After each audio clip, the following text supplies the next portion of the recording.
I have a lot of things I want to get off my chest. This is The Pencil, a professional wrestling podcast starring Renny D and friends.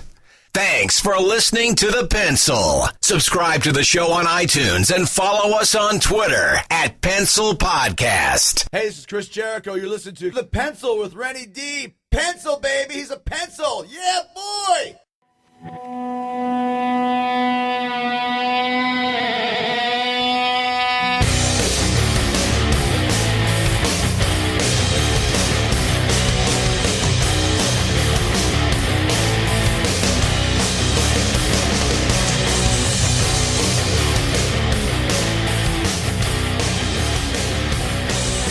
What's going on, everybody? Welcome to episode 25 of The Pencil. It's the professional wrestling podcast. I'm your host, professional wrestler Renny D. Last week we told you that I was going to be a connoisseur of wine. I don't even want to bring that up this week, Dirt, because the wine that we got was glorified sugar water. I think we might have been in the wrong aisle. I don't believe we did a nice job of getting off on a good start for our first week on the Pencil podcast 25 episodes ago was much better than our first week being wine connoisseurs, but we're going to come back next week better than ever. We hope so. I mean, and I kind of look at the wine connoisseur gimmick that we were going to do similar to the fact that you wanted to be George Strait on the guitar. I mean, we're at the Tank in the Twin Cities. There is a guitar, an acoustic guitar on a guitar stand. It's beautiful. Looks fantastic. The ladies get excited when they walk in here. You got DVDs that you got from your brother for Christmas to teach you how to play the fucking thing. And to this day, the thing is out of tune. You don't know what you're doing.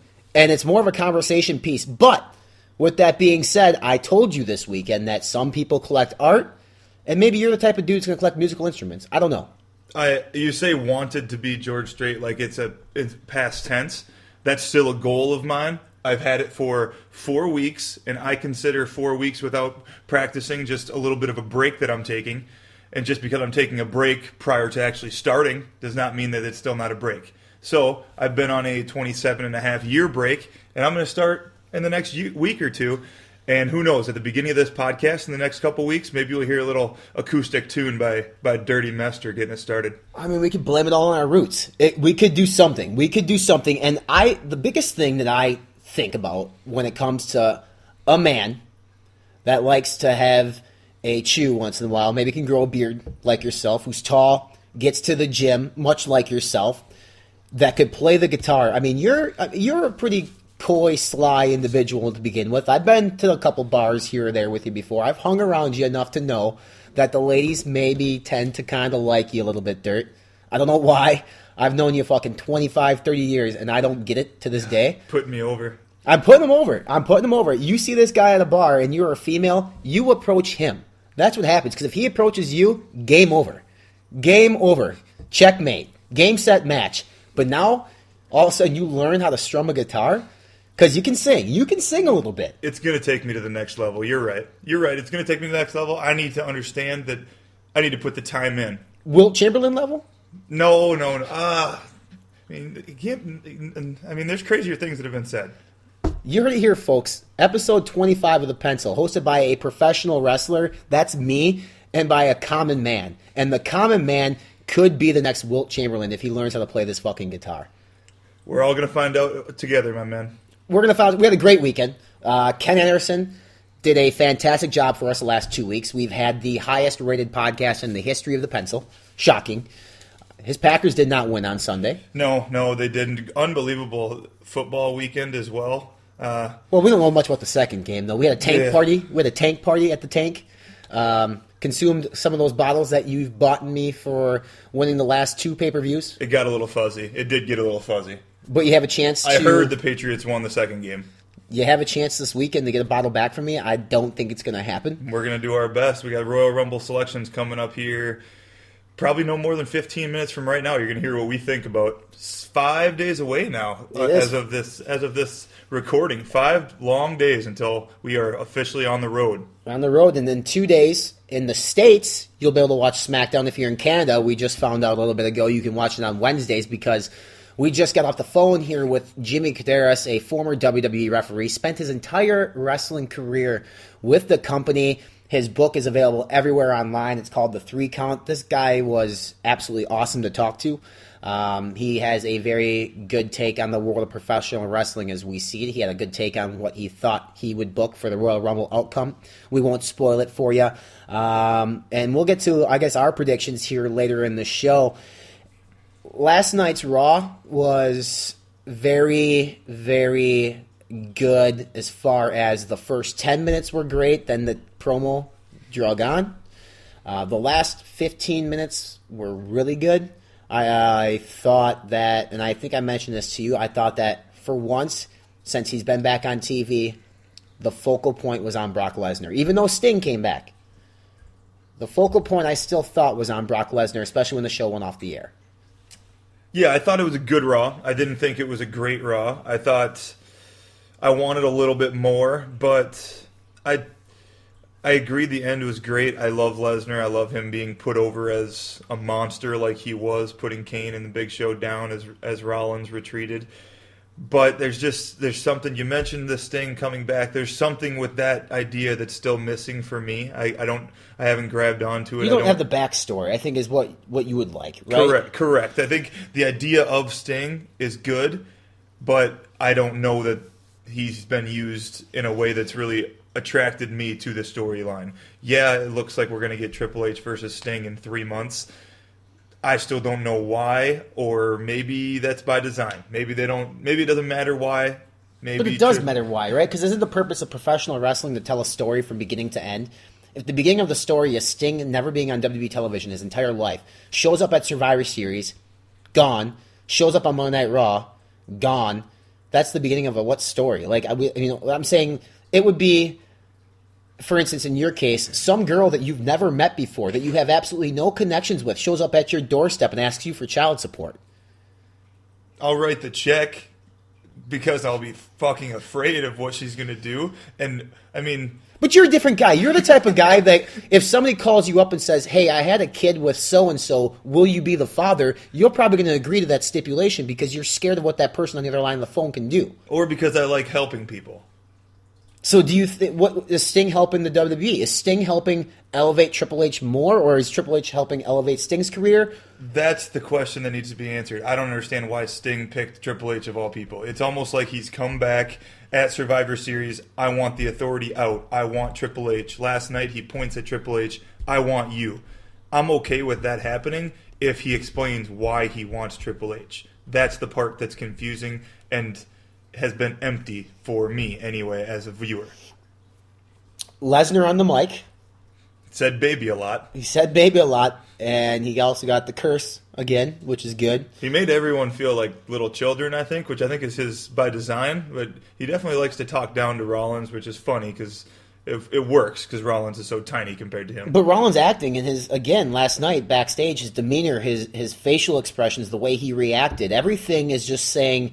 And this is something that I don't think Seth Rollins ever got on the indies. He never got, Tyler Black never got that in Ring of Honor. He couldn't do that because he didn't know how. WWE gave him the tools to do that. So for all you internet wrestling darlings out there that hate on WWE, that's fine. But know that WWE will give you the tools to be successful. It's what you do with them that determines how successful you're going to be. Seth Rollins has taken every tool.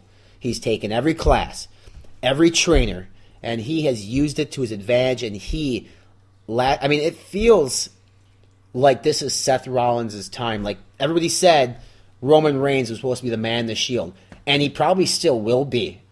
But to me, I feel all three guys have done a fantastic job since the breakup of the Shield. Even though Dean Ambrose has been in this weird, screwed-up situation with Bray Wyatt and now Rusev or whatever he's doing, I don't really know. He still shines in his matches. Last night, Bad News Barrett, it was a good match. He got a win.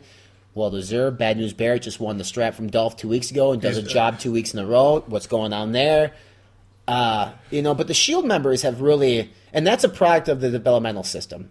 The Shield is. The entire Shield. So you can't say that the young, up-and-coming talent in WWE is in bad hands. Unless...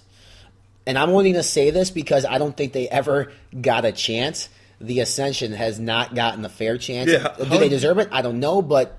How'd you feel about that segment last night? I feel like there was just a lot going on in about 8 minutes when the Ascension came out to interrupt the NWO, which, for my money, certainly didn't seem like they felt like they belonged in the ring. I think they were only out there to support the rest of the segment, for lack of a better way of putting it. Right. You always say, and we say, that if you're going to bring back a legend, or you're going to bring back a guy that's been on programming for X amount of years that people know who it is, and you're going to use them on TV, you should use them to elevate other stars. The Ascension last night, they got the spotlight. They were in the ring with it, but they got beat down. And JBL verbally buried them on commentating, when they made their debut or their second week on there. And last night, JBL buried them with a clothesline from hell, which I loved seeing the APA t-shirt. I thought it was just awesome. The New Age Outlaws, we've seen them enough. Billy Gunn looked great. He always looks great. And he always looks good. And it's funny because when they started going at it, what did you say to me when everybody stood around and watched except for the New Age Outlaws taking on the Ascension? Your exact words were, "This is why they came out, because nobody else in that ring can actually do any moves." Yeah, they give the two guys that can actually go, and now all of a sudden they have a match this Sunday at Royal Rumble, which, as weird as it might be, it might actually be a very, very good thing for this tag team, because you're out there with a veteran tag team and Billy Gunn and Brian James, and they're going to do... I don't know how good the match is going to be, but anything that gets Road Dogg on the mic is okay. He's by good, me. man. Yeah, get him on the mic. If him and R-Truth could walk out together with two mics, could you imagine? They used to be tag team That'd partners. be outrageous. I mean, it's good. It's funny and good for the Ascension. They're getting a match at Royal Rumble on the pay-per-view, but so is the New Age Outlaws, so they get a paycheck too. That's a new car for your wife, Billy. So, speaking of Billy Gunn, and this is kind of not Monday Night Raw, but the Young Bucks were on Wrestle Kingdom, and when we were watching that, you remember when they kept doing the suck it thing on Wrestle Kingdom? Yep. Billy Gunn must have seen that, because he tweeted out at them saying, like, quit stealing our shit. There's a reason that we're here and you're not. And the Young Bucks tweeted back saying, I'm going to do your entire entrance next time I go out. It's just the disrespect from the Young Bucks. And I think it's funny. I don't know if they're ever going to have a chance to work in WWE because they are pretty small. But it's just funny how they don't give a shit. And last night during Raw, there was a trend going on. It was like Raw Alternative I can't remember the actual, whatever the hashtag was. But it was Raw Reunion or something. Well, Raw Reunion was Raw. But there was a hashtag Raw Alternative. And it was a live wrestling stream of indie wrestling going up at the same time. But it was trending on Twitter. So they picked a good thing to do. So everybody had their choice last night to watch independent wrestling, awesome, and support independent wrestling. It's great. Or you had a chance to watch Raw, and Raw last night wasn't terrible at all. Did you feel like we got a lot more insight into the actual Royal Rumble match? No. It's still a the Royal Rumble pay-per-view. There was a lot of good stuff with the title match. I didn't feel like we got a lot of build towards the Royal Rumble match, and we're 5 days away. But I don't think we need to, because the Royal Rumble match kind of sells itself. I mean, it's the mystique of 30 men, one man wins. That man goes on to headline WrestleMania in San Francisco. I don't think you really need to, I guess, build that match more. I think last night they needed to really focus on the world title match the way they did and really put that over more. And all the other matches are very much an afterthought. And the Royal Rumble match is always going to sell pay-per-views because everybody loves the countdown, the 60 seconds, what Kofi's going to do. Is there going to be a Shawn Michaels moment? Is somebody going to come in at 1 and go for an hour and X minutes? Is Roman Reigns going to eliminate 40 people this year? Or whatever it is. And I know it's impossible to eliminate 40 people. You don't have to correct me. But I'm just saying. I think they focused on Roman Reigns, Daniel Bryan stipulation going against Kane on Thursday for SmackDown.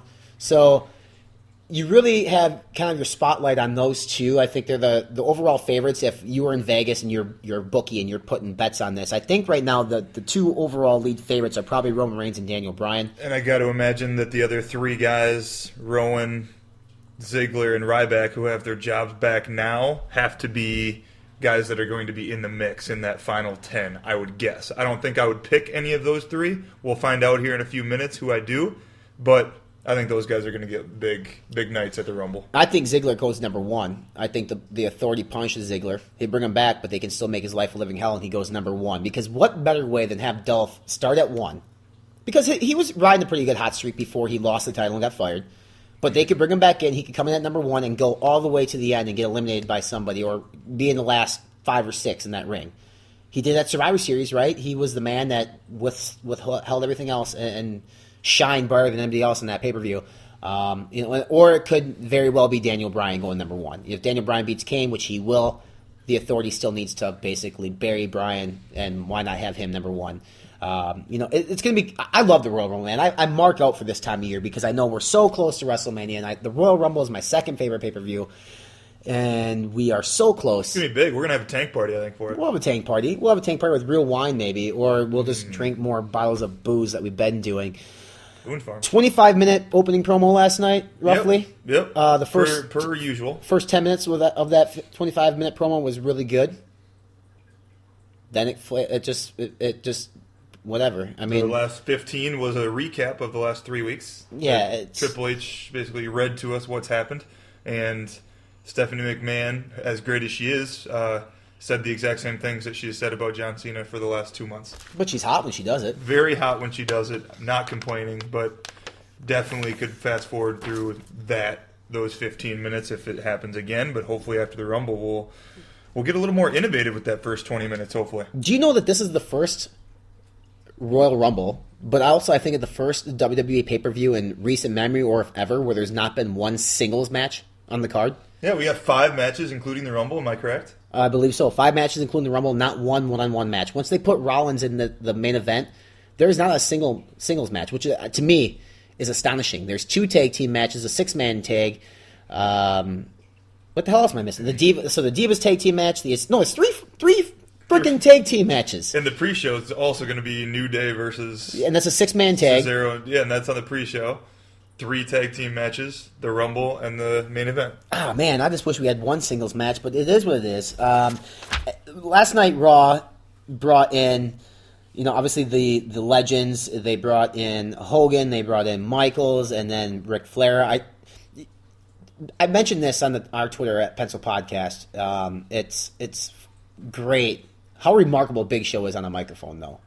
Like, he might not be able to work. He can't move as much as he used to, but he is awesome on the stick. Yeah, he'd be... I don't want to see him in very many more singles feuds. I don't think he's useful. But put him on the mic, have him be part of the Authority. I mean, I think he's far more effective in that role than Kane has been. And Kane can go better than Big Show is, for my money. So I'm okay with those two flip-flopping, basically. I just hope we don't have to have any weird singles feuds for Big Show between Rumble and WrestleMania, because I've seen enough of those. But yeah, on the mic, he's entertaining. He's captivating. Captivating. But what's not captivating is the fact that he punched and knocked out a 65-plus-year-old man, and the fact that you remember, like, Happy New Year WWE? He was, like, in a baby's diaper in a bottle, and he was, like, and he used to cry. And this is the guy that who's standing between Roman Reigns and the winner of the Royal Rumble, or winning the Royal Rumble.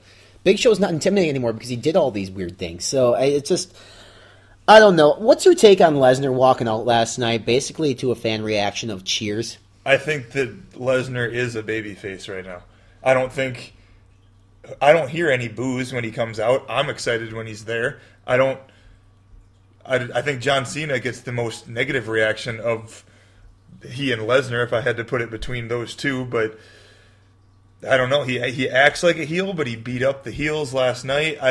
It's hard for me to really place where they want him to go.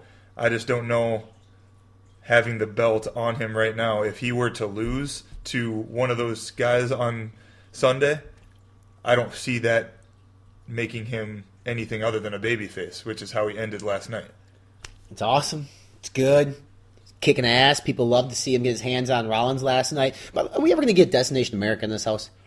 Yeah, we're going to try at some point, but we don't have it yet. We still haven't been able to watch Impact, which sucks, because we just had Ken on the last 2 weeks talking about, but you know what? He hasn't been on the show either, which is a travesty. That's true. Get Ken on the show, and we'll upgrade our package. And again, like, having Ken on the show was awesome. Like, now, because of that, we have Hornswoggle coming up that's going to be on the podcast. Like, and I worked shows with him in Wisconsin, but the fact that he reached out to us and gave us kind words about the podcast, and I've had so many people come out of the woodwork saying good things about the podcast, and a lot of you fans have tweeted at us and followed us and shared it with your friends. So we can't stress how much and how important it is to this podcast. This is 25 episodes. We're almost a half a year in. If you're listening to this on iTunes, go ahead and please review us or rate us and review us. Share it with your friends. PodBean Stitcher also has the same option. YouTube has the like up, thumbs up, thumbs down. We're at Pencil Podcast on Twitter. That's the way we're going to grow, is we're going to grow with you guys by bringing you guests every week. Jimmy Korderas this week, still doing everything we can to make this show awesome and epic. And, if we have to sell ourselves out to do it, well, we won't do it. So, as much as we like listening to each other talk every week, send us some information if you want to hear something. Hear our opinions on anything, hear us discuss something that you're interested in. We're happy to do that. So get at us at Pencil Podcast on Twitter. Send us your questions. We'd be happy to look into them. Yeah, pencilpodcast.com. See a lot of increased traffic lately, so we definitely appreciate that. One thing that we like to talk about on a continual basis, and you asked Ken about this, was a gym regimen, or gym workout. You got it today. Getting it in. Ken, what'd you do today? I did Ken Anderson's leg day, which, just for all of you gym goers out there, has nothing to do with weights. I've gone for 5 years working out my legs, and I'm trying to push around as much weight as I can and stack up the bar and squat whatever I can possibly get with these pencil legs I've got. And Ken Anderson looks at me and says, just do air squats. And I said, how many? And he said, until you can't do anymore. So the last couple of leg days that I've had, that's all I've been doing. Air squats, do some calf raises until my legs feel like Jell-O. And it's pretty awesome. Not so good tomorrow, but it felt good today. But after a day like leg day, and I had leg day this morning as well too, more than likely you and I are going to be limping around tomorrow because our legs are sore. We're going to need recovery. Recovery, brothers. And here's the funny thing. I'm walking out of the gym today. I see a sign for Gatorade, $2.25 for a bottle of high fructose corn syrup. That's literally what it is. It's glorified high fructose corn syrup. Here's what you're going to do. I have people ask me all the time. They ask you, what do you guys do to stay in shape? Well, here's what we do. We eat right, first and foremost. We eat enough protein, whatever we have to. We get to the gym. Those are the two most important things. But also what's important is proper supplementation. And I'm obviously a huge fan of protein, different supplements, but I don't drink sports drinks like Gatorade or Powerade. I actually love, it's called Compete. It's from iForce Nutrition. It's a great product, and it's awesome. It's not high fructose corn syrup. It's cheaper than Gatorade. Right now, if you are listening to this, we have an awesome deal for you. If you go to NutriPlanet.com, you can buy a bottle of Thermoxin from iForce, which is actually a fat burner, and that also gives you energy and caffeine. But with that, you get 30 servings of Compete, and Compete's an intra-workout. Drink on or sip on it while you're working out. It's going to extend your workouts longer. You're going to feel better the next day. And maybe, just maybe, if you keep it up, you can be a body guy like Dirt and Queen. If you go to the gym, that's great. But if you don't recover and go the next day, you might as well stay home. Honestly, I'm not going to bullshit you. I take supplements, and there's one brand that I really stand behind. iForce is awesome. They've been great as far as advising me what products I could work in my workout regime, and it's great. You will not regret the fact that you take this. So NutriPlanet.com has that deal right now. Head over there and get that. I got a big chest day tomorrow. So me too. Are you? Absolutely. You know who does chest quite a bit? Every guy on the WWE roster. Every guy on the WWE roster. And this Sunday for Royal Rumble, almost every guy on the roster is going to be in the Royal Rumble match. And when we talk Royal Rumble, we know it's Sunday, it's a pay-per-view. And when we talk pay-per-view, if this is your first time listening to The Pencil, what we do is, me being a pro wrestler, I feel like I should know the business better than this dipshit sitting next to me. But right now the score is 3-2. This is going to be our 6th pay-per-view, Dirt, and I can even up the score. And I could win the first pay-per-view contest of 2015. Are we doing any extra points for the Rumble winner? Do we know yet? We need to do something. Because, we got... I'm looking at the matches right now, right? We got Brock Lesnar, Cena, Rollins, championship match. I think there's 6 matches. 6 matches we're going to pick. Double points if you get the Rumble winner? Yeah, I think if you get the Rumble winner right, you should get at least 2 picks, or 2 points for it. Okay. That's fair. I think it's fair. That's absolutely fair. Also, I would like to preface, for the WWE Heavyweight Championship triple threat match, if I pick someone to win, but something happens after the match, possibly a cash in, and the person that I pick to win doesn't leave as the champion, do I still get that correct? If your guy is the How do you want to do it? How do you want to do it? Should we do we want to first pick pinfall? First pinfall, or do you want to pick the guy who walks out of Philadelphia with the title on his waist? First pinfall. First pinfall. Also, before we get into the predictions here, I wanted to bring this up to you. Dudley Boys, Philadelphia, no longer on a contract with Impact Wrestling. Huge rumors to be in the Royal Rumble. Can you see it? Do you want it? Yes, I want it. No, I don't think it'll happen. I don't think it'll happen either, but it would be cool. Any other ECW people? Tommy Dreamer, Blue Meanie, Blue Meanie Sabu, will be in it. RVD. RVD will be in it. Blue Meanie will be in it. Sabu might be in it. Hey, I could see that too. Fuck Sabu. All right, fuck Sabu. No, I'm just kidding. He can be in it if he wants Yeah, to. Sabu, if you want to come on, we were joking. Yeah, we were joking. That's right. Joking. Anyway, first match, pre-show match of the night, 6-man tag. We got the Masters of the Universe, my favorite tag team, Tyson Kidd and Cesaro, teaming up with Adam Rose, which I'm shocked that they're putting Adam Rose and the New Day on the same match because they're two dying gimmicks, but then it's against the New Day, which, how's the New Day going to work when Xavier Woods' ankle's out of commission? I don't know what they're going to do, if it's just going to turn into a 2-on-2 match, and they're going to... I don't know. Xavier Woods had a cast on his leg last night, but if he's in Sunday night, I'll take the New Day to win that match. How about you? Ah, dang it. I was thinking, they're either going to give the New Day one more breath of fresh air, but it's not Martin Luther King Day, so they actually might go against it. So I'm going to go against the grain. I'm going to go Cesaro, Kidd, and Adam Rose. All right. Well, that's the first 6-person tag match. So That's a stupid pick. That's on the pre-show. That's a stupid pick. That's a dumb pick. I'm going to go 0-1 already. Then we're going now. Then we go into the actual pay-per-view. Let's go with the tag team match between the Ascension. The Ascension. I'm picking them right now. And the New Age Outlaws. No reason for the Ascension to get buried again and lose. It makes 0 sense. It makes no sense for the Ascension to lose this match, so I'm picking the Ascension to win. Damn it, I was hoping you but picked god New Age. damn it, it'd be funny if they just got fucking worked and you never saw them again. Not that I hate the Ascension, but I hate the Ascension. You hate the Ascension. Paige and Natty and the Bella Twins. Paige and Natty are going to win that one. Do you think they're going to go back to something with the Bella Twins? No, I don't. I think that I don't know why Paige and Natty are together, and I haven't watched Total Divas and understand anything that's going on in the Divas division. But judged by me fast-forwarding through all the Divas matches in the last 3 weeks, I pick Paige and Natty. You can't say that if we have Natalia on this podcast. Never. Natty, you're my favorite type of ice, Natty. I swear to God. Natty Ice, come on. We'll talk about the Divas division, but I got you winning tomorrow. Paige, Natty, victorious. I got Paige and Natty, too. I think that's a safe pick on that one. And then the WWE Tag Team title match, the Usos versus Miz and Mizdow. I got the Usos retaining their straps. I've got the Usos retaining, and that being one of the better matches on the card, surprisingly, since they've wrestled 150 times in the last 6 weeks. But they'll lose. Mizdow will lose. They'll have a little tension. Mizdow will eliminate Miz later in the Royal Rumble, starting their mini feud going forward that hopefully will get rid of the stunt double gimmick, which was awesome, still is kind of awesome, but has run its course. It was funny with Sean Waltman. It was funny with Sean Waltman. If he can start doing it with other people, that's great, but it's run its course in that tag team. I think that, yes, either he's going to eliminate The Miz, or The Miz will get eliminated and Mizdow will refuse to eliminate himself, and that'll very much tick him off. We got to go WWE World Heavyweight Championship match because the Royal Rumble is like the match. And what's going to be the main? Is the main going to be the championship match with that cash in? Or is the main going to be the Royal Rumble? The main's going to be the triple threat with Brock Lesnar. I also think it will be. So let's pick it now.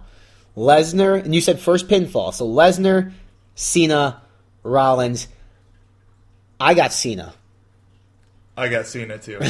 So we don't differ on a lot. We differ on one match right now. So that brings us to... so you got Cena winning. Do you think Rollins successfully cashes in, or at least tries to cash in his briefcase? He tries. Yeah, I can't imagine it happening any other... I just think of the most likely thing to happen. I could imagine all three guys winning. The most likely is Cena pins Rollins, Lesnar freaks out and just offs everybody in the ring, at which point Cena has probably eaten 2 or 3 F5s. Rollins attempts to cash in because maybe we've got Paul Heyman giving him the briefcase saying, hey, take it away from Cena, because Lesnar doesn't have an opportunity at that point. So anybody but Cena kind of thing for Lesnar. So Rollins attempts to cash in, and I assume that's when we hear voices and Randy Orton returns. But those are just that might be a pipe dream. Do you think Orton's not going to be in the Royal Rumble then?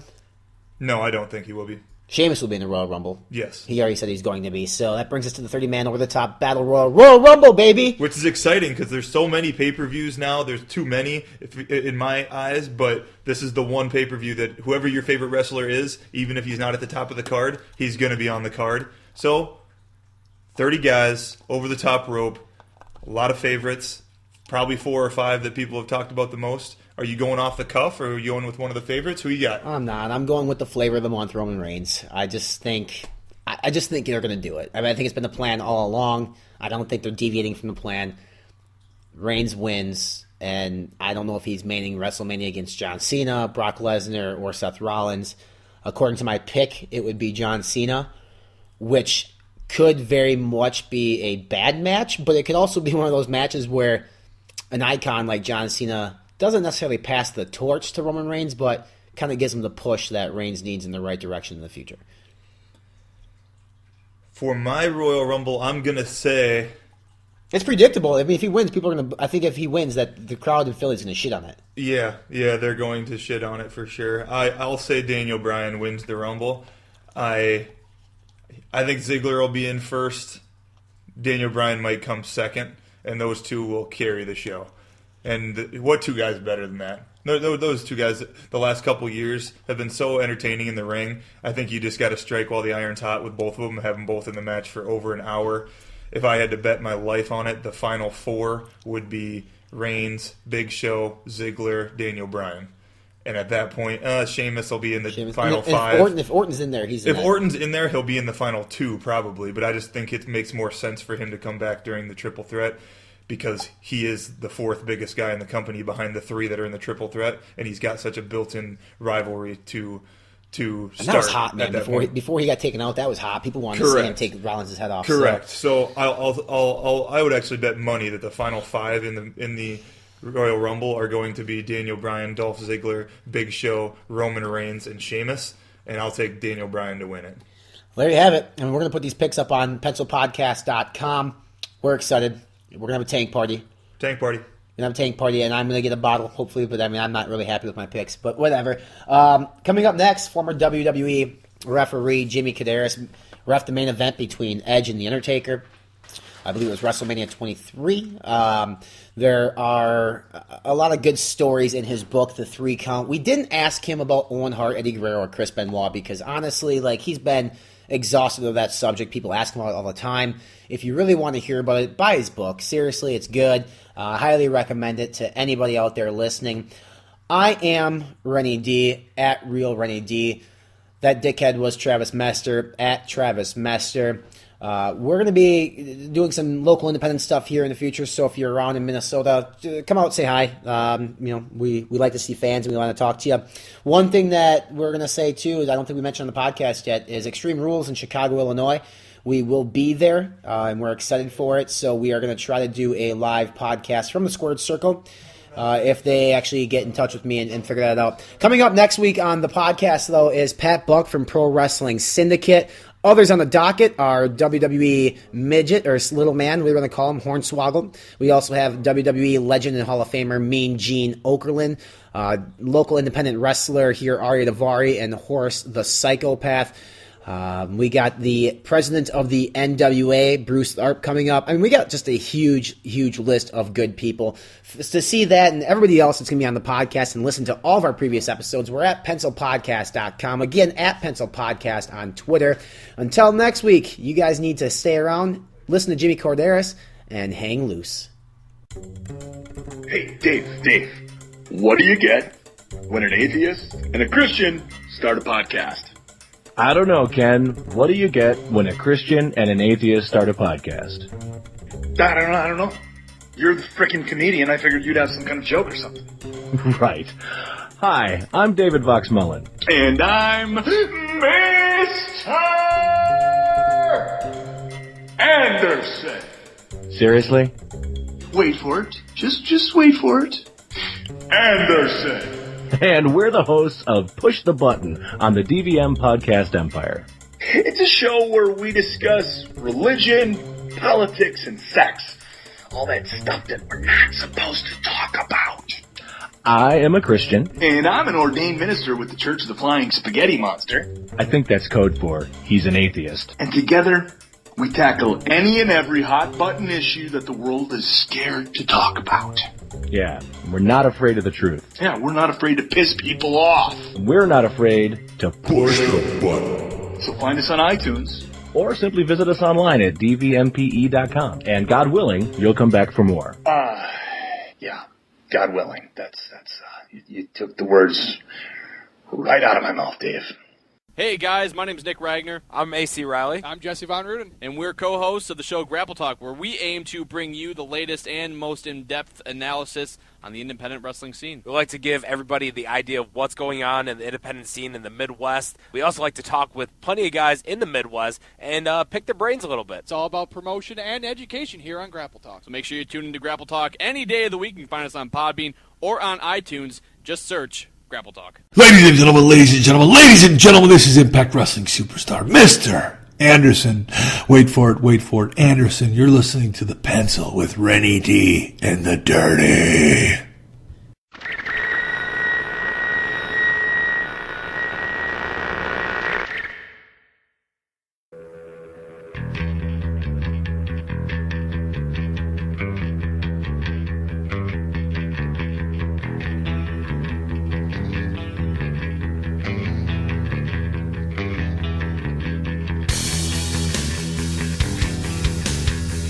Big guy on the line here with us, a man that actually has done a lot in the world of professional wrestling and specifically the WWE. Jimmy Korderas joins us on the podcast here this week. Jimmy, how are you doing, my friend? I'm doing great, guys. Thanks for having me on. No problem. Thank you for coming on. I will say this really quick. I don't know about big guy. That kind of makes me. I'm not very Ryback-ish, if you know what I mean. You're not like the body guy, ref? Well, I wouldn't put myself in the same category as a Scott Armstrong or John Cone. I am in shape because they say round is a shape, but anyway. That works. And speaking of Scott Armstrong, you worked with him for quite a while in WWE. Do you guys still maintain a close friendship today? Yeah, I still keep in touch with a few of the guys. It's hard to keep in touch with everybody because their schedules are so hectic and everybody's kind of like on a different wavelength, so to speak. But I do keep in contact with some guy. Obviously, Scott's one of the guys. Charles, my old riding partner, Tony Chimmel, and a few of the boys. It's fun. But I obviously wish it could be more often. But we do connect from time to time, mostly via text message and that kind of stuff. Sure. One thing that really surprised me about you guys in WWE, when I went down to WWE about a year and a half ago and did an extra for them, I didn't realize that they pretty much had you guys do absolutely everything behind the scenes as far as setting up their ring. You guys are, like I saw Charles Robinson was one of the first guys I saw when I walked in, and he was on his hands and knees in the ring and setting it up. Is that something that they've always done, is have you guys not only go out there and have to ref these matches on a nightly basis, but also have to set up the ring and help set up other things to make sure that the show goes on as planned? Yeah, for the most part. It was always kind of like a double duty thing, and most of us back in the day before the Performance Center and developmental and all that sort of stuff started off on the ring crew. That's where you got your break, got your foot in the door in the business as part of the ring crew, setting up, that sort of stuff. And then the refereeing came later on after, someone maybe noticed you. In my case, it was Pat Patterson said, hey, we got this guy hanging around setting up and waiting to tear down afterwards. Let's use him during the show. We'll make him a referee kind of thing. And that's how it kind of basically started. And from there, most of the referees help out in some form or fashion. If it's not on the ring crew, it's in other capacities, whether it's, helping round up talent for backstage interviews or doing stuff like that. But everybody's got like multiple roles, so to speak. Right, and you have an interesting start in pro wrestling, and in your book, The 3 Count, you allude to this. When you were taking pictures and you thought you were selling them, I guess, illegally, and you were worried that you were going to go to jail at a young age, but then you actually got a job with WWE at a very, very early age. And you talk about in your book and how your family wasn't as excited as you would hope they would be. Over the span of your career, though, at what point did they kind of come around and say, this was awesome, Jimmy, you're doing your dream, you're working for the WWE, we're extremely proud of you for doing that? You know what? I would have to say with regards to my father, the first time he saw me actually refereeing a match on TV, I think that's when it sort of, he kind of turned the corner and say, okay, I'm kind of cool with this. With my mom, not so much, because my first TV tapings were in Glens Falls, New York in 1987. I believe it was June, I want to say then. And I actually took my first bump, and it was a pretty big ref bump. It was the the one-man gang 747 splash that I took, which was basically a front-face suplex. And it sounds like you'll never forget that, Jimmy. No, from a guy like that's, whatever, 6'6", 6'7", almost 400 pounds. And I remember Jack Tunney, who hired me at the time, he ends up calling me because it was, at the time, they used to do like 3 weeks worth of taping in one night. And it was on the third hour, and he called me as he was, because it was up here in Canada, they edited their own kind of TV, so to speak. So Jack calls me, he says, they're airing it on Saturday. Whatever you do, don't let your mom watch it. And I said, why is that? He said, he says, I know Greek mothers, she'll never let you work here again. Which was kind of cool, but I being the kind of person I am, said, Mom, you got to watch this. And she kind of freaked out, but it took a lot longer to come around, but my dad was like loving it.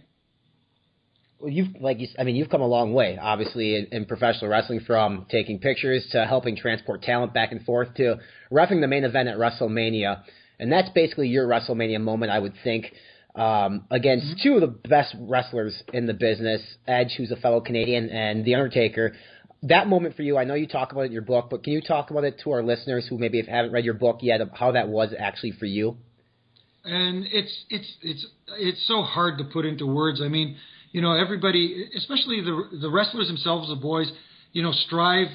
That's their goal, WrestleMania, and then to main event at WrestleMania. It's also just as big a deal for a referee to be in a WrestleMania. Let me put it that way. Just to have a match at WrestleMania is huge, but to be in that main event, the last match on WrestleMania, and to, in my case, have the guys actually request you for that match was the biggest honor for me that I could ever have in my career.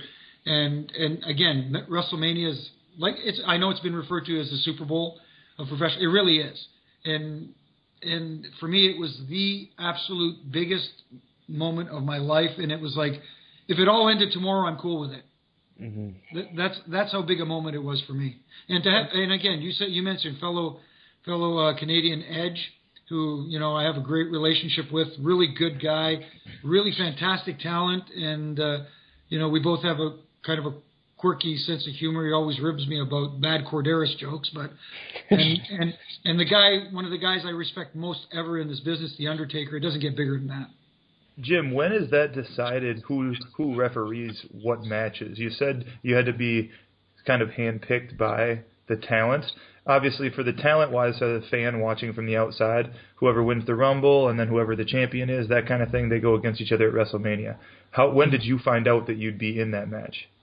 Originally, like I said, I wasn't scheduled for that match. But about 2 weeks prior is when I was informed that I would be put in that match at the request of the talent, which, like I said, was really cool. For the most part, it's decided upon by the guys in charge. They say, okay, so and so, this is the match you're reffing, and usually it's pretty much set that way. Every once in a while, there is a request from the talent to have someone ref their match. It's not very often, but it happens occasionally, and I just happen to be the most fortunate recipient in that case. And speaking of The Undertaker, what did you think about this last year's WrestleMania with him facing Brock Lesnar and the streak finally ending in New Orleans? I was like everybody else at the beginning. I was in total shock. I was like the guy that ended up on a T-shirt.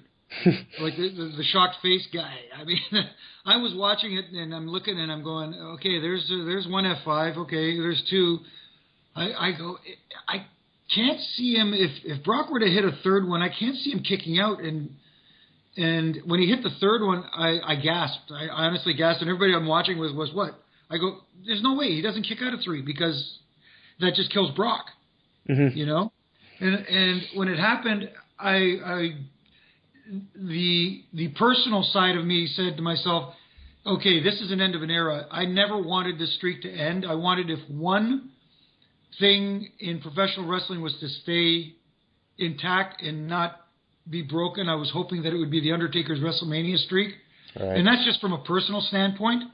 But I understand why it was done, and I understand the the gravitas. I'm trying to expand my vocabulary here.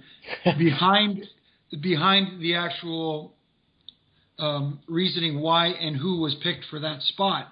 I mean, a lot of people will complain now because Brock Lesnar has not obviously defended the title quite often or appeared much ever since then, but still, he is the guy who ended the streak. And in theory, the guy who beats him for the WWE title should be the next made guy, the guy who defeated the one in 21-1, if you know what I mean.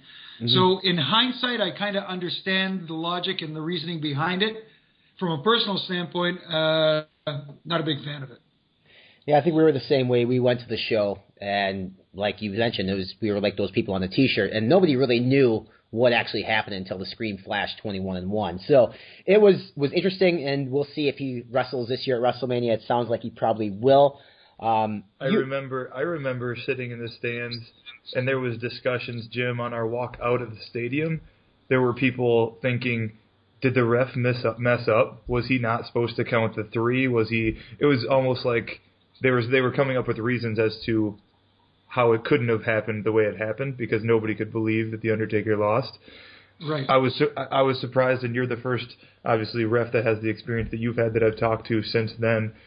Does that even cross a ref's mind in a situation like that? That, oh my goodness, I better not hit 3, or I hope I don't mess this up. See, that's where the referees are placed between a rock and a hard place, to use an old cliche.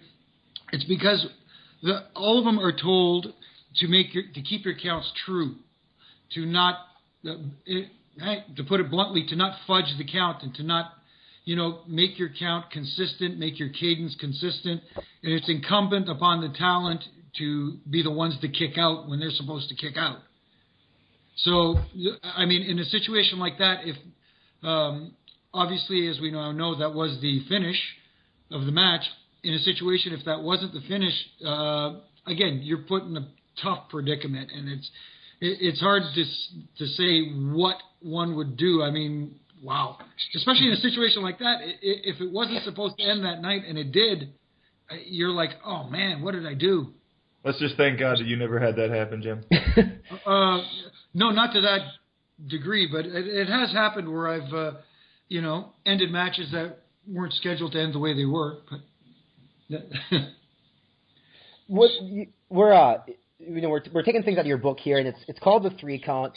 And anybody can get it at any major bookstores, Amazon.com as well. Actually, I mean, I highly recommend it. I'm a huge book geek when it comes to pro wrestling books. I've read all Jericho's books. I've read your book here. At what point did you decide to kind of sit down and say, hey, I want to kind of chronological order my life in pro wrestling, put it on paper, and let the world read my personal story in pro wrestling?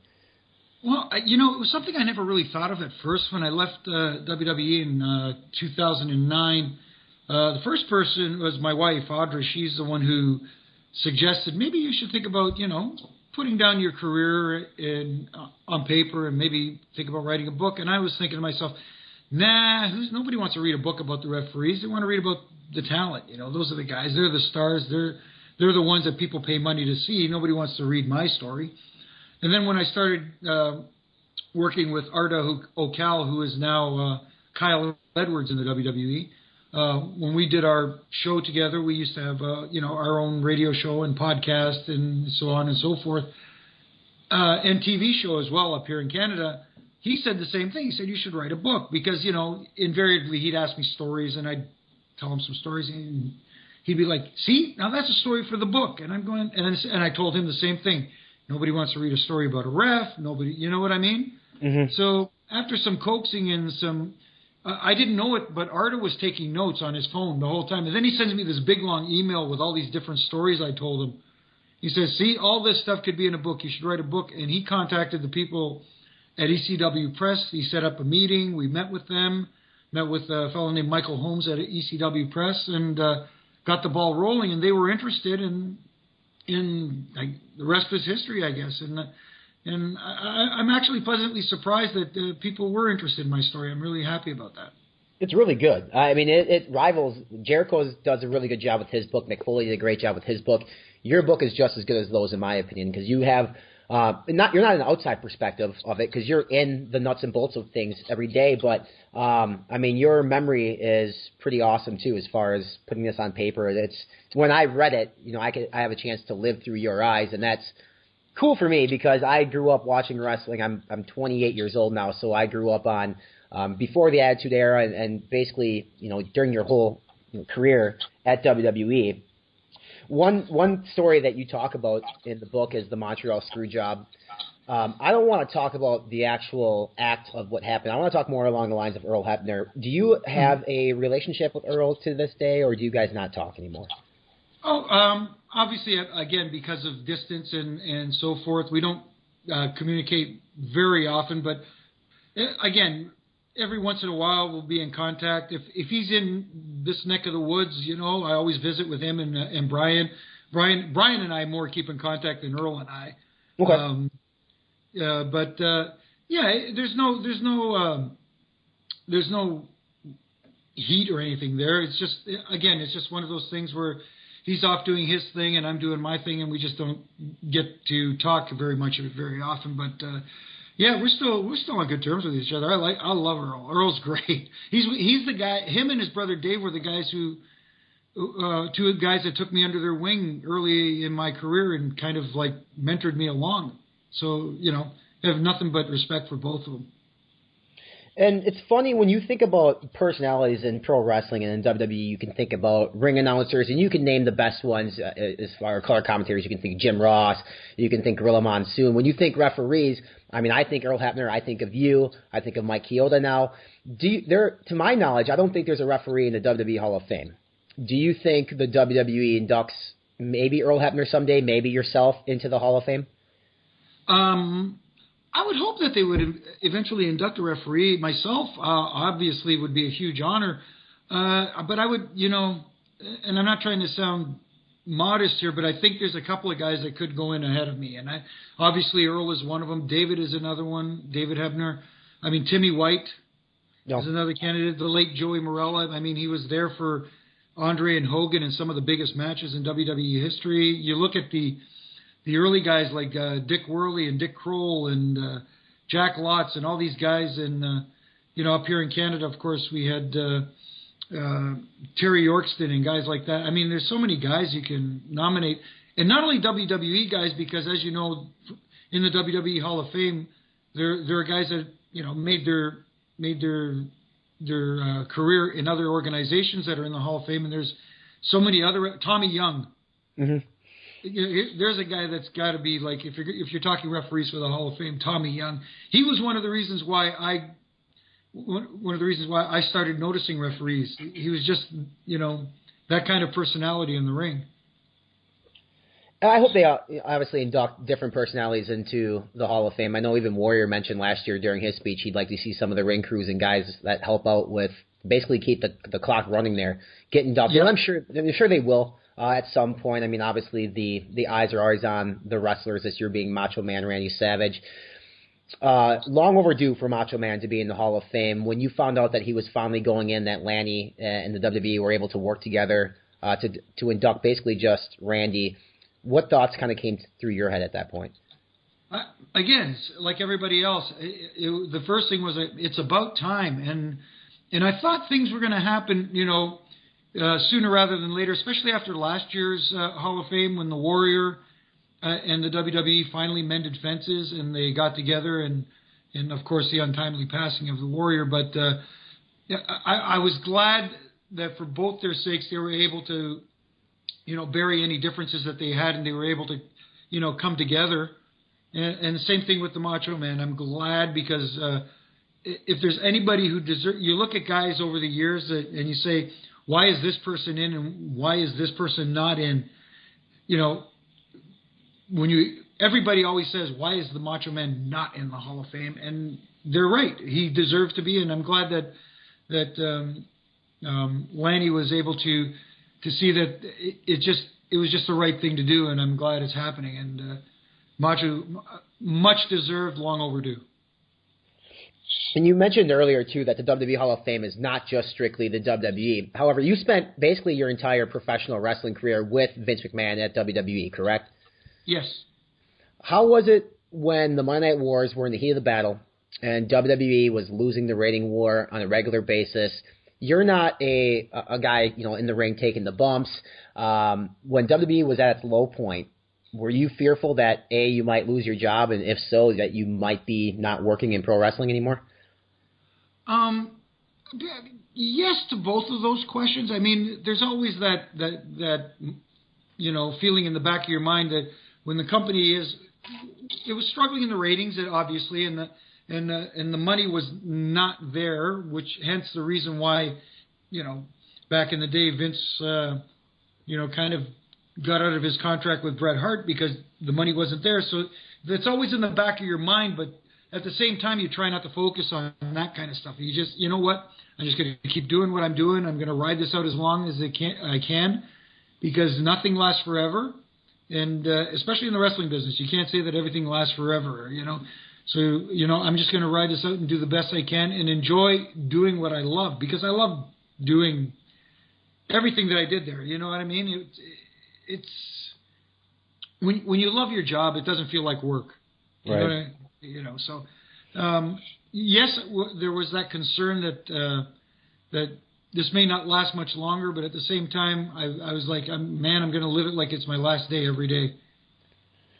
So when Vince finally won the battle and bought WCW, and now he has this talent pool to work with, the tension backstage in the locker room for you guys, did it change any after the purchase of WCW? Did it get better because you knew you had won? I think there was a little bit of both. I think that, guys were happy that they won the ratings war, but I don't think a lot of guys were happy that WCW went out of business for two reasons. One, competition, breeds a better product. Mm-hmm. When you have someone pushing you, you always strive to do better, and there's no letting your foot off the gas pedal, if you know what I mean. So I think there was a bit of that, and secondly, with the influx of talent coming in and absorbing all those contracts, it was hard to tell, who would be kept and who would not be kept. And again, it added a little more tension. And the same with the referees as well, because, the referees from WCW came over. Some of the guys were, a little concerned about that.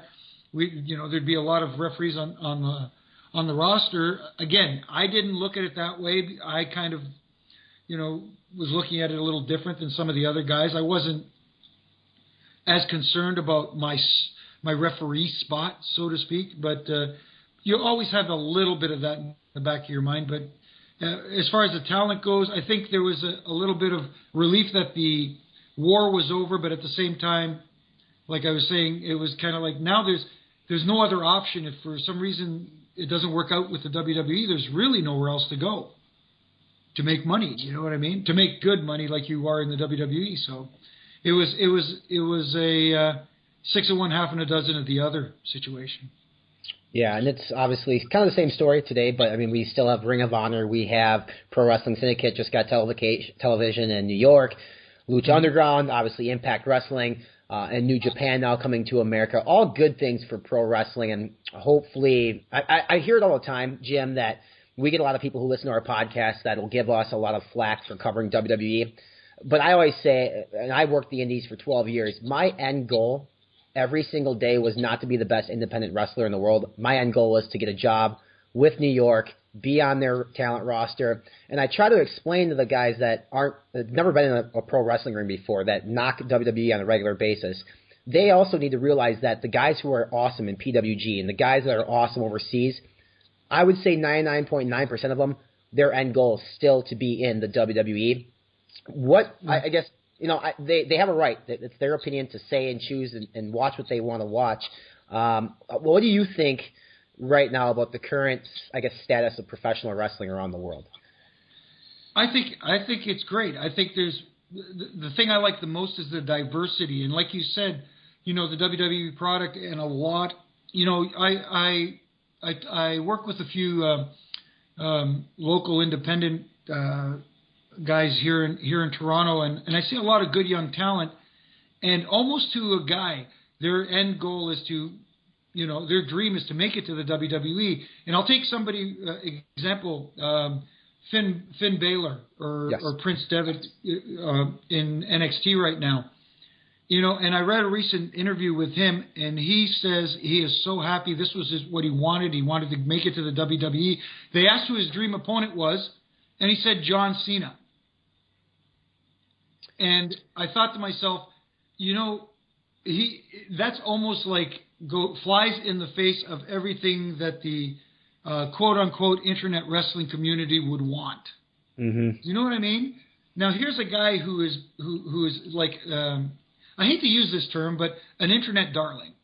And everybody, who is a hardcore wrestling fan knows about his career, basically, because with the advent of the internet and social media, these guys that never would have been seen before around the world are getting seen. Right. But you would think that people want to see him versus a Daniel Bryan, versus a Seth Rollins, versus a Dean Ambrose, because those guys sort of came from the same background, so to speak.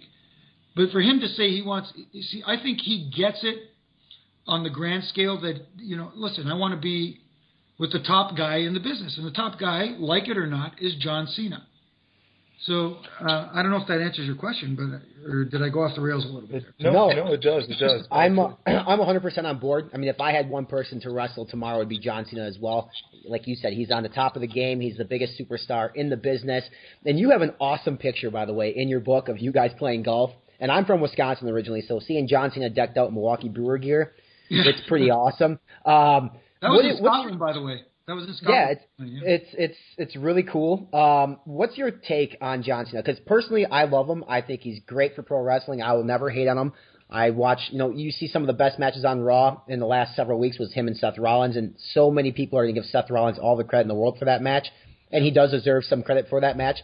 But I believe that John Cena is a very, very good worker. See, you use the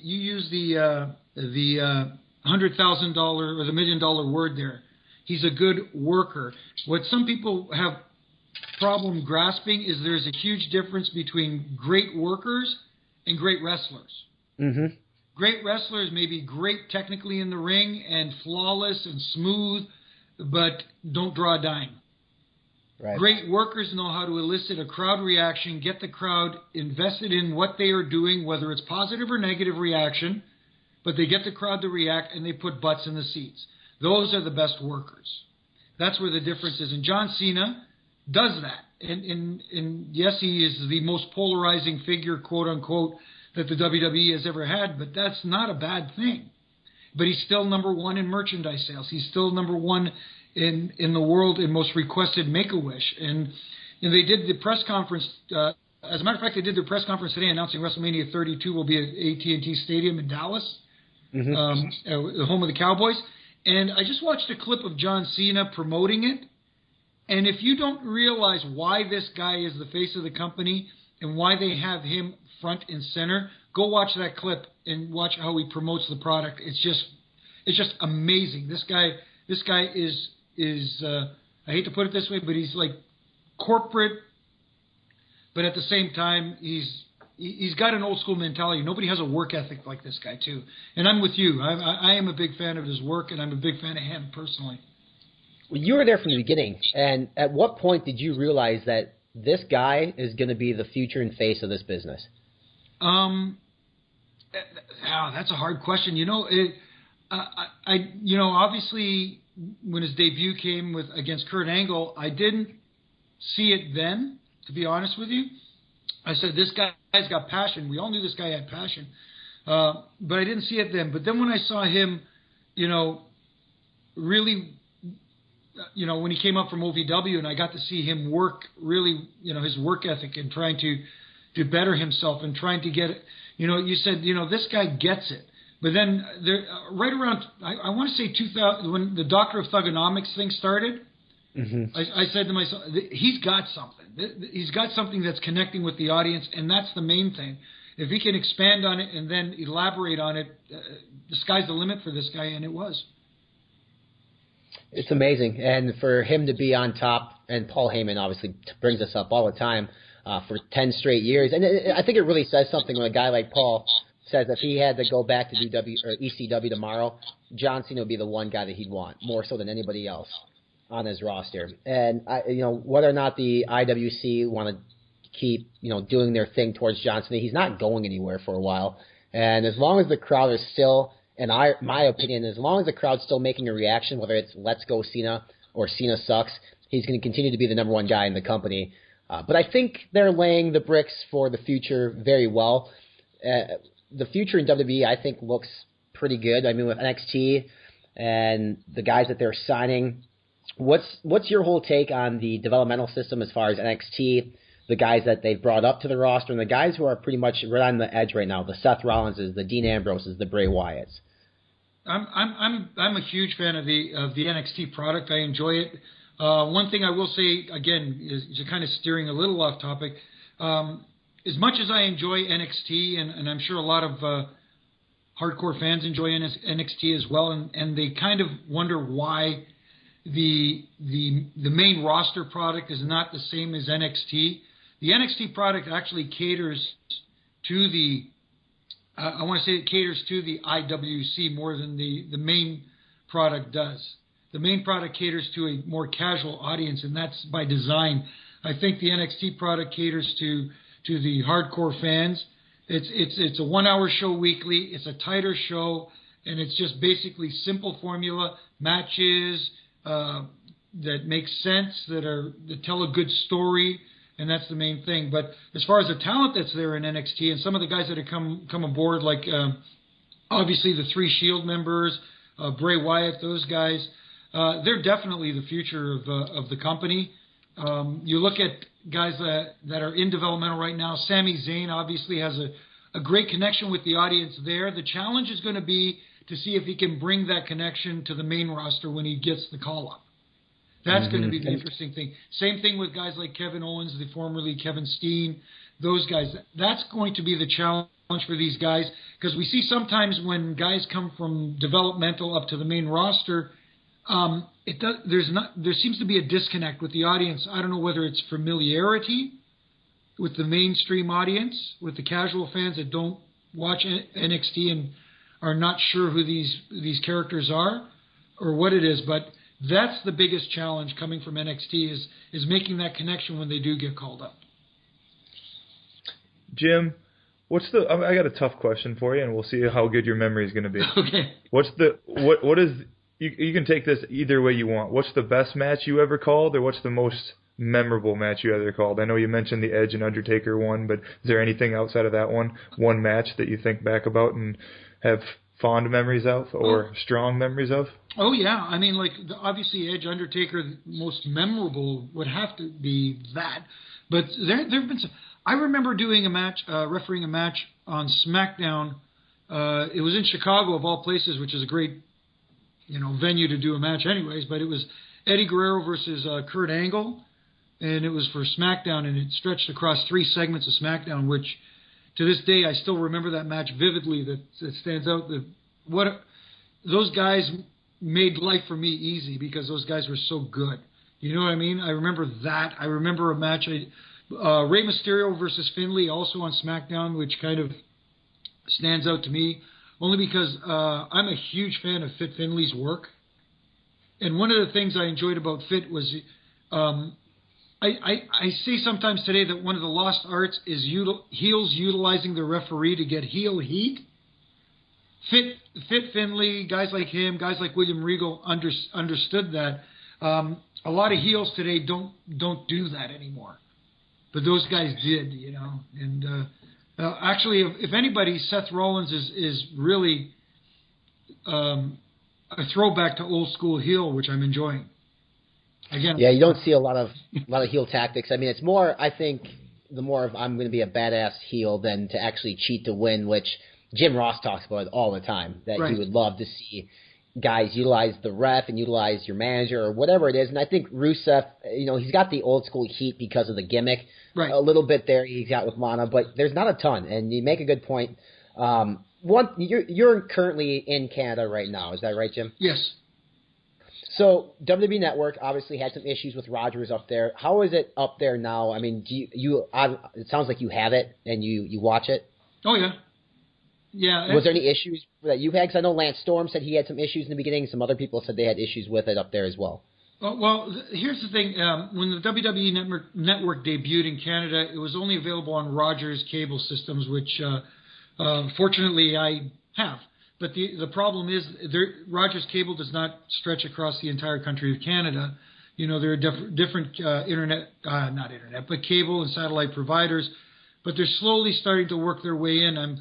Eastlink is another provider that recently acquired the network. From what I understand, Bell, which is the Rogers' main rival, I guess the two biggest companies in Canada are Bell and Rogers. I believe Bell is just in the final process of negotiating a deal where they're going to carry the WWE network. The biggest obstacle was here in Canada, we have the CRTC, which is the equivalent to the United States FCC. So because it had to clear through them first before it could expand to other cable and satellite providers. And that was the big issue. That's why it was only on Rogers, available on Rogers for the longest time. Once it was able to clear that hurdle with the CRTC, they're able to expand to other providers. But it's slowly making its way across Canada, and hopefully everybody gets to enjoy it. The one thing up here in Canada that I enjoy is it's a linear channel on your TV as well as on-demand content. So, I don't want to say I'm totally technologically disadvantaged, but I prefer to sit back on my couch and watch it on my television than I do on my tablet or my laptop, if you know what I mean. So that's one advantage we have up here, that it's an actual television station. That's awesome. I'm jealous, Jim. God dang it! I wish you wouldn't have said that. No, it's actually kind of cool, and I understand you can hook up your laptop, HDMI cable right into your TV and stuff, but to have it as an actual channel and then go to a separate channel where you can have on-demand content, for me works. Again, I'd rather do the TV thing than the laptop thing. So totally with you, and that was my thing. Now the WWE Network's been around for. It'll be a year pretty soon here. Their goal of 1 million subscribers has not been hit yet, but with the UK getting it now, maybe they'll get it. And I know New Japan just did that pay-per-view, and they were asking $35 here in the States for standard definition, $44 for high def. And my biggest thing was, we become accustomed to paying $10 a month now for all this content. I think that this is going to be the norm, and this is what's going to be expected moving forward in the wrestling business, and it seems like other promotions are kind of adapting it for themselves. New Japan has their pro wrestling or their New Japan app. Do you see the network affecting sales of Ring of Honor, affecting sales of TNA moving forward if they decide to keep doing pay-per-views? Yeah, definitely. I think the WWE Network definitely changed the business model for how other companies are going to do business. I think... I wish all the other companies success because, like I said before, competition breeds a better product for everybody. The only problem I have with, like you mentioned, Wrestle Kingdom 9, which I watched, and again, I enjoyed very much. Like my wife's breaking stuff over here. What the heck's going on? Easy, honey, don't get hot. Okay, yeah. But no, I enjoy all products, all wrestling. I do enjoy ROH. They are a different style of wrestling. I do enjoy, like I said, Wrestle Kingdom in New Japan. It is a different style from the WWE. The only issue I have with them is, and why I think the WWE succeeds on a larger scale is because they do cater to that larger audience. They try to, the best analogy, and I got to give this guy credit. There's a friend of mine in Milwaukee named Dave Hero. I don't know if you've heard of him. I know Dave real well. Yep, and he made an analogy a couple of weeks ago that kind of summed it up, and he said it best. Guys like New Japan and ROH are specialty shops. The WWE is Walmart, where everybody goes to shop. You know what I mean? Yeah, I would agree with that. So you want a bit of everything. You're going to get good wrestling matches in the WWE, despite what some people might think. There are good matches in the WWE. You get them. You're going to get your divas. You're going to get your comedy segments. You're going to get your, I guess, long-winded promos, for lack of a better, thing. It's a variety show. The WWE is a variety show that tries to cater to the largest possible audience.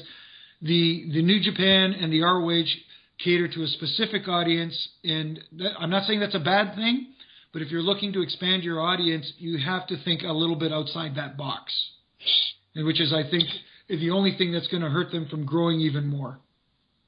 I absolutely agree. 100% agree with that. And before I want to kind of ask you a couple of Royal Rumble predictions, but before we do that, I got to do a plug here for your book again. It's awesome. Guys, if you haven't read it, go to Amazon.com, look for it. It's great. But can you also tell us about this new project you're working on? It's #AskTheRef. I've seen that you're kind of promoting it and plugging it online. Can you kind of explain what that is? I don't want to give too much away, but it may have to. We used to do a segment up here in Canada, Arda and I, called Ask the Ref, where people would ask questions, and it would be a half-hour podcast weekly where, I'd answer the questions, and sometimes I was serious, sometimes I was, as Edge would say, bad Korderas joke. I'd do it a little tongue-in-cheek and have a little fun with it, but let's just say I've had some discussions with the people at ECW Press, so that may be another project coming up. Well, best of luck to you. Hopefully, if that's where we're going with it, it's going to be awesome. I follow you on Twitter, obviously, and last night's Monday Night Raw, the show overall I thought was pretty good, but the finish was very, very good. Thoughts on last night's Raw, the go home show going into Rumble on this Sunday? I thought it was. I don't want to use the term home run, but I thought they did what they needed to do going into the Royal Rumble, because 3 hours to promote your Sunday pay-per-view, that's a lot. So obviously there was a lot of quote unquote filler put in there, but people tend to remember the last thing they see, and what they saw at the end of Raw last night was great build for the WWE title match. I mean, Brock Lesnar looked good. Rollins looked good as a heel. Cena looked good. Everybody came out looking good, and it left a lot of questions. I mean, one of the things that people seem to think, one of the biggest complaints I hear is the product is very predictable lately. Oh, I knew that was going to happen, and whether they did or not, and just like to say it, I don't know. But that's one of the biggest complaints is the product is predictable.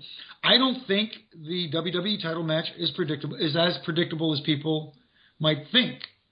In my opinion, I would, me personally, I would have Brock Lesnar come out of the match still WWE champion, because in my opinion, if he is not the champion going into WrestleMania, and you having whoever the next anointed one is going to be, whether it is Roman Reigns or Daniel Bryan or whoever it is that's going to go face him at WrestleMania, if he's not the one to defeat Brock for the title and be the one, like I said before, to beat the 1 and 21-1, then that whole thing last year with ending the streak means absolutely nothing. That's my opinion. Well, if you're booking it, then who do you have going over on Sunday for the strap, and who do you have walking out the main event, I guess, for WrestleMania? If it was me, and this is just, as we say on our show, my hamster's on the wheel thinking about this one, I would have, believe it or not, I would have Brock Lesnar score a pinfall over Seth Rollins. And then afterwards maybe have some kind of beatdown where there's an attempted cash-in by Seth Rollins on Brock Lesnar after the match. And then Randy Orton comes in and thwarts that and doesn't let that happen. So you can set up a Randy Orton, Seth Rollins for WrestleMania going forward. I don't know where that would leave John Cena. I'd have to think about that one. But then I would stay the course. I really would like to see Roman Reigns be that guy and given the opportunity. Obviously, the knocks on him are he's struggling a little bit on the mic, which I think is getting better. It's more the content, I think, as opposed to his mic work now, and he's getting better in the ring. He actually, and people who are criticizing it, well, he's another John Cena. He's got 5 moves. All his matches are the same. No disrespect to one of the greatest ever, Ric Flair, but have you seen a Ric Flair match? Yeah, absolutely. Who hasn't? Hulk Hogan? You're going to see him flip over the corner, run up to the top, get slammed off the top. I mean, every great wrestler has signature stuff. I mean, that's just the way it is. But to get back to your question, if I was booking, I would have Lesnar come out of the Royal Rumble, still WWE champion, have that cash-in attempt, but have somebody like Randy Orton thwart it, and I would keep Roman Reigns as the guy to go to WrestleMania and face Brock. And then I'd somehow try to work in a deal during the Royal Rumble to set up a Rusev versus Daniel Bryan WrestleMania match, because you could still tell that same story of David and Goliath with Daniel Bryan and the unbeatable Bulgarian. And can you imagine, the reaction if Daniel Bryan were to get Rusev to tap to the yes lock at WrestleMania? Yeah, that would be pretty. It would be big. And last year's reaction for Daniel Bryan was absolutely huge, but that would be obviously very big as well. No, of course, and I see that, but it's the other thing too. And I had this discussion with another friend of mine. For some reason, there's this perception today that if you are not booked to become the WWE champion, you're not. They're burying you. They're not giving you a push and stuff like that. Daniel Bryan is over. Daniel Bryan is a made man. He doesn't need the title at this point. You know what I mean? You need to develop other stars to go to help it along. You can't have just one guy at the top doing everything. That's one of the biggest complaints now with John Cena. John Cena is the biggest babyface, but they need another babyface. Well, they got one now with Daniel Bryan, and now they're trying to create one with Roman Reigns, but you're not letting it happen. You know what I mean? Yeah. It'll be interesting. We got, obviously, Royal Rumble on Sunday, and then WrestleMania 3 months, or what was it, 3 months from WrestleMania. We're on the road now. So it's going to be interesting to see how things unfold on TV. And now you said that's how you would book Royal Rumble.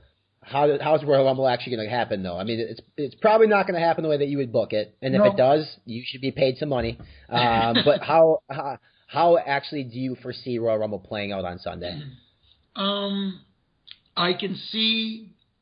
there's so many scenarios. Like I said, they left the WWE Championship match up in the air. I could see John Cena pinning Seth Rollins and Brock Lesnar not being involved in the finish at all, so to speak. And then that would protect Brock moving forward still. Right, and then maybe a cash-in attempt again by Seth Rollins. You know what I mean? It's all over the place. Then you can have Rollins actually.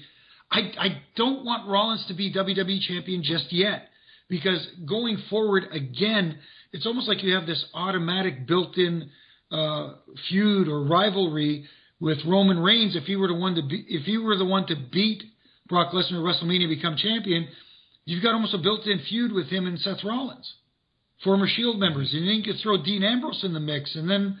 There's so much going on there.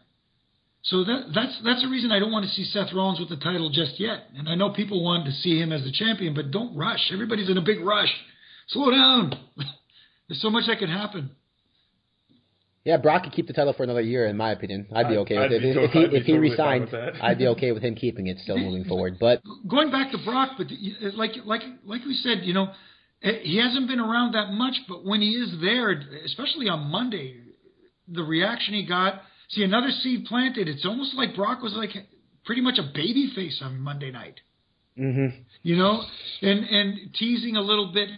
There's a seed planted there. There's a seed planted with Paul Heyman, because we know in the past, Paul Heyman has turned on Brock Lesnar before, siding with the Big Show, again at the Royal Rumble during a title match.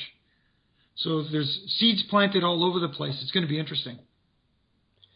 It's going to be very interesting, and we're looking forward to it. Royal Rumble is one of my favorite pay-per-views of the year. I'm a big WWE loyalist, so I don't care what the IWC says. I love the WWE, there are nights where I want to rip my hair out. I get that, but yeah. At the end of the day, those guys work so hard, and if you've never been in a wrestling ring before or worked the indies, you really don't have any idea, and the schedule is times 1,000 when you're with WWE, as you know. Last question, and then we're going to let you get going. Would you consider a return to the WWE on a full-time basis as a ref? Ooh, tough question, because I'm kind of enjoying being home. That's the only thing.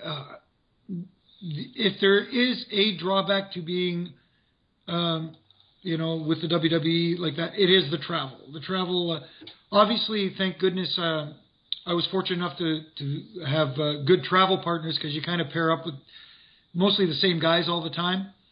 And this is probably the only time I'm going to put them over, but I had guys like Tony Chimmel to travel with who made life easier because Tony's a fun guy to be around, and we got along great. And Larry, the athletic trainer, Larry Heck, was part of our crew too as well, and we had a blast, you know. And they made it easier, that's for sure. But you know what? You know, maybe, who knows? Maybe one last run would be fun. One more Wrestle Mania, but to do it for extended period of time, I'd like to do more stuff behind the scenes, if you know what I mean. You know, help out in different ways, whether it's you know, brainstorm creative ideas or you know, work with younger talent, work with the younger refs, trying to help them along, you know, something like that. That I wouldn't mind doing. Hey, they say never in this business, right? Absolutely. That's an understatement. Absolutely. Well, hey, man, you know, obviously we appreciate your time. You're a busy man. You got a lot of things going. We hope and wish you the best of luck in your project and hope to hear more about that as we move forward. You know, and I'm sure everything you'll do will be perfect. And like I said, your first book was a hit. If you end up coming out with another one, awesome. And if people want to stay up to date with you, obviously you're on Twitter at Jimmy Korderas. Jimmy, what else are you currently writing for a website? You got the podcast. Where can they get that, the Ask the Ref podcast that you do? Can people in the States get that too, or is it strictly just up in Canada? Well, the podcast is no longer a go, just the way things worked out up here. And what we do up here in Canada is we do a television show. The station up here in Canada is Sportsnet 360 that airs all the WWE programming. That is not on the network. We do a show after SmackDowns, which up here in Canada it's unusual because we get it on Wednesday nights as opposed to Thursday nights, and I think we're the only ones that get it early. Wait, you guys get SmackDown on Wednesdays and you get the network on your regular television? What the hell is going on? Yeah, you know, I mean, obviously the only difference here is up here in Canada due to the exchange rate, we pay $11.99 as opposed to $10.99 for the network. But still well worth it, in my opinion. But yeah, we get it a day early, and I think it has a lot to do with the hockey program. You know, hey, it's Canada. You know, hockey comes first. What can you say? You know. Yep. But we do a show after SmackDown called Aftermath, which is, for lack of a better term, it's basically the wrestling's version of The Talking Dead.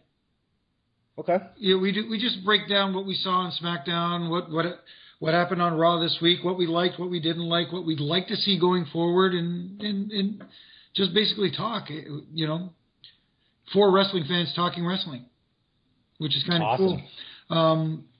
Unfortunately, the website that we had where the blogs were is also going away, but I'm looking into other projects and there's going to be stuff soon. So, you know, pay attention to my Twitter and my Facebook because as soon as I find out stuff, I'll let it out there. Sweet. Well, yeah, if you're in Canada and you're listening, tomorrow night you can catch Jimmy on the Aftermath show. He's at Jimmy Korderas on Twitter. His book is available online. It's awesome. And follow him for updates. Jimmy, thank you so much for your time, man. We really appreciate it. No, thanks for having me. I really appreciate it, guys. All right, you take care, my friend.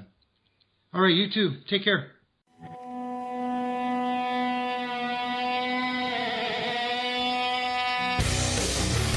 What's up, guys? This is professional wrestler Renny D. And this is Travis Dirty Mester. And we're the hosts of The Pencil, the professional wrestling podcast every Tuesday. On iTunes, YouTube, PodBean, and Stitcher. We bring you guests from the WWE, TNA, and all the major independent wrestling promotions around the world. Follow us on Twitter at Pencil Podcast or on the World Wide Web, pencilpodcast.com. What's up, guys and girls? This is the American Psycho, and you're listening to The Pencil with Renny D and Dirty.